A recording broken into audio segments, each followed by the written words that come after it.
Hi y'all, Jeff here with Jeff's Cars and Garage, and welcome back to another video. I haven't done a video in a week or so, partly because of, well, several things. One, a little lack of content, but two, I was kind of testing some things that I'm very disturbed and very pissed off, and it just kind of escalated even, well, not escalated, but mounted up even more. I'm a little bit ticked off at YouTube. YouTube videos deals here, and YouTube TV. It's Saturday, November 1st, and YouTube TV and the Disney Corporation, ABC, and ESPN decided, well, apparently I'm not going to be able to watch college football today on ESPN. There are a couple games, but fortunately the games that I want to watch, they're on Fox Sports. So there you have it. But that's one negotiation thing that apparently is not going to be resolved over the weekend. So my YouTube TV that I've been subscribing to for 5, 6, 8 years now, because I've always streamed TV. I don't have, ever since I got rid of the satellite dish from DirecTV, we tried Hulu, we tried Sling, and then landed on YouTube about 5 or 6 or 8 years ago, whenever it was.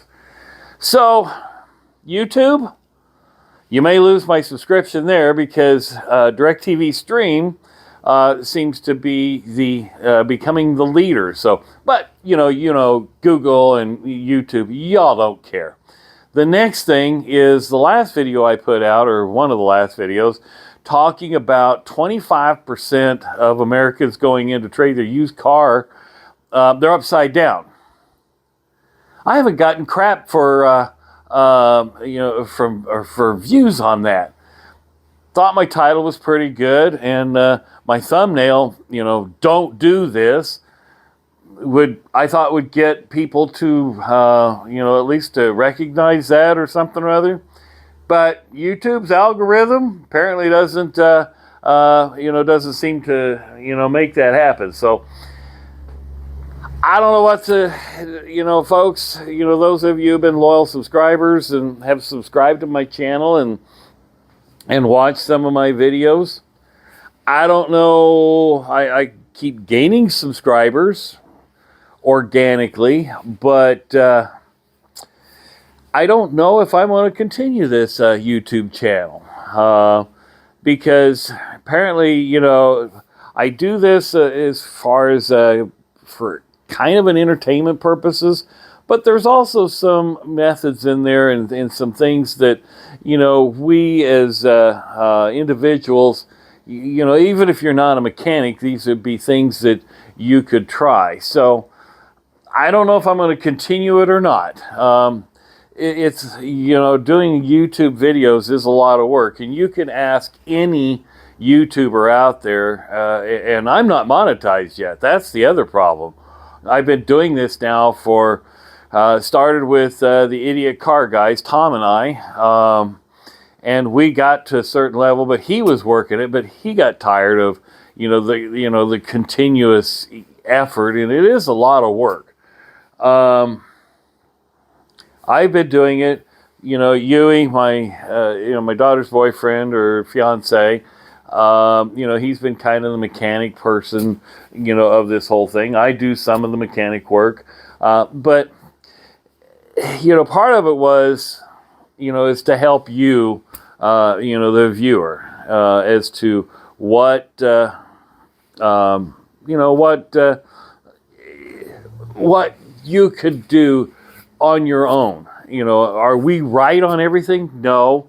Some of it, again, like I said, was for entertainment purposes as well. So with that said, this weekend, I'm going to be working on a few things. I've got a portable carport that I'm hopefully going to get put up on the other side of the next bay outside, so that I can put the 300 SL in there to get it covered up for the winter, because I don't have a place to put it inside.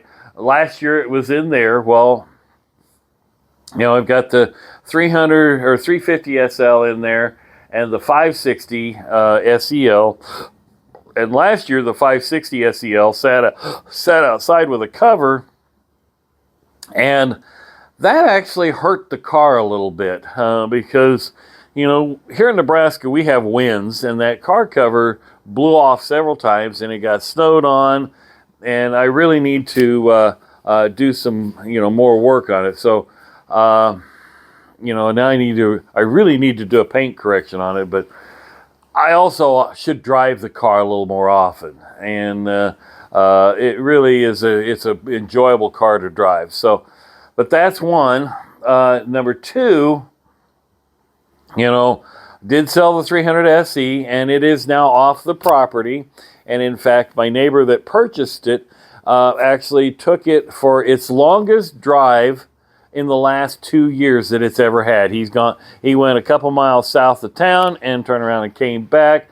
Said there's a few minor adjustments, but he said it runs great.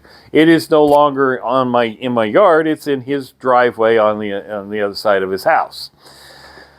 Now, but the other thing we hope to work on this week, tomorrow, is this door. You see, windows down. Well, here was the old window regulator, and Yui tried to fix it by remaking, welding in and remaking some teeth. Well, that didn't work. He took it to his shop. So this is the old one, and I was able to find one online. It happened to state that it was for the rear door, but when I compared the two, it's actually the front and the rear door on this car. On the SEL version, the window regulators are the same. So this one came in the UPS yesterday, and it came with the motor.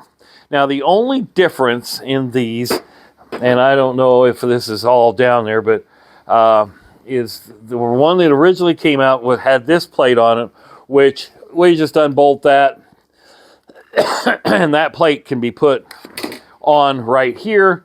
I don't know what it's for, because it doesn't look like anything was screwed into it, but you will be able to deal with that tomorrow. And since he took it apart, and it's all apart, I'm going to let him put it back together. The motor is in there. The motor is good. We know the motor is good. So we'll swap out the motor and put that back in. And then I'll have him put the door back together. And this window can be rolled up. And from that point, then we'll try and put the seat back in. That's the next thing. And actually want to take this car for a drive. I also need to finish, and I haven't done it yet, but put the cover on the back deck, put the speakers in there. That's something else. The antenna's done, but it would be nice to take this car for a drive, even test the heat system, because it's not been tested. We don't know. We've got coolant. We know there's coolant and so forth in the radiator, but this car needs to be driven and tested. And I think what I'm going to do, and you've seen in other pictures and videos, that I've got the 560 up high and I've got the 350 SL down low. I don't know if I'm going to work on the 350 SL much this winter, because I want to try and maybe after Christmas do a paint correction on the 2002 Thunderbird. So there could be videos on that if I continue to keep the channel. I still owe y'all a drive video of that car. I might do that today and then post it up later.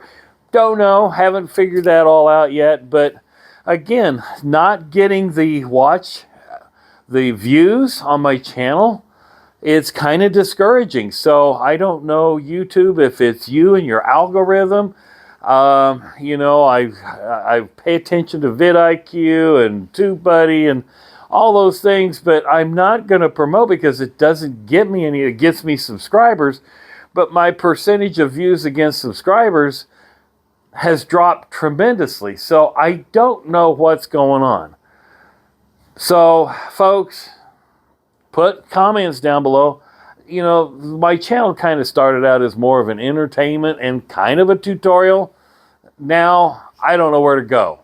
Again, you know, in the political world today, I could probably create a lot of controversial channels, and I could just change the name from Jeff's Cars and Garage to just Jeff's Garage, and then I could have all of, you know, then I could just cover whatever topic I want, because I'll just do it in my garage. It wouldn't have to be an automotive channel. So I don't know, folks. There's a lot going on, and with the AI and the ChatGPT and, you know, all these AI generated videos, I don't think it's fair to us that are trying, you know, organically. But again, I don't know. It's just disturbing. So there's my rant. You know, and some of those YouTubers that I follow, you know, Monkey Wrench Mike, I've watched his viewership drop somewhat. He's putting out the videos and he's doing still the same thing as he's always been doing. But viewers are dropping. And so I don't have the ability to do AI created videos, you know, which is catching everybody's attention.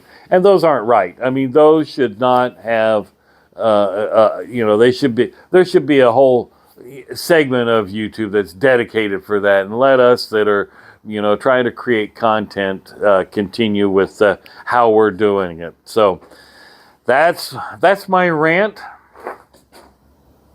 More videos coming, or at least we'll work on it, putting the window regulator back in, putting the door card back on, and maybe even taking this car for a drive. So hopefully maybe that'll happen in the next video. We'll see. There's a lot of work that needs to be done still on this car, as well as the 300 SL. And on the 300 SL, I don't think I have it out here. No, I don't. The potentiometer is, we have determined that is the problem. Finding one for the M104 engine is impossible. They are no longer available. And so some of the forums out there said the contact points on the you know, where the potentiometer mounts to the airflow meter unit itself, if you adjust the contact points to match where it's you know, the places where it's supposed to make contact, that's the fix. That ain't the right fix. So I don't know with us that have 300 CEs, 300 SLs from 1990 to 93, what we're going to do. But that's a challenge. So another video probably coming on that at another point. Thanks for watching. Comments below. Hit subscribe if you haven't. Sometimes these older Mercedes are going to get more problematic to repair, and my 300 SL is one of them. This one, there's a lot of used parts out there that we can still capture, and that's going to continue to make this car a little more valuable. Thanks for watching. Have a great day. And share this with your friends. I mean, if that's, you know, help me grow, continue to grow my channel, because for some reason my watch hours just keeps dropping, and I don't know what to do. Have a great day.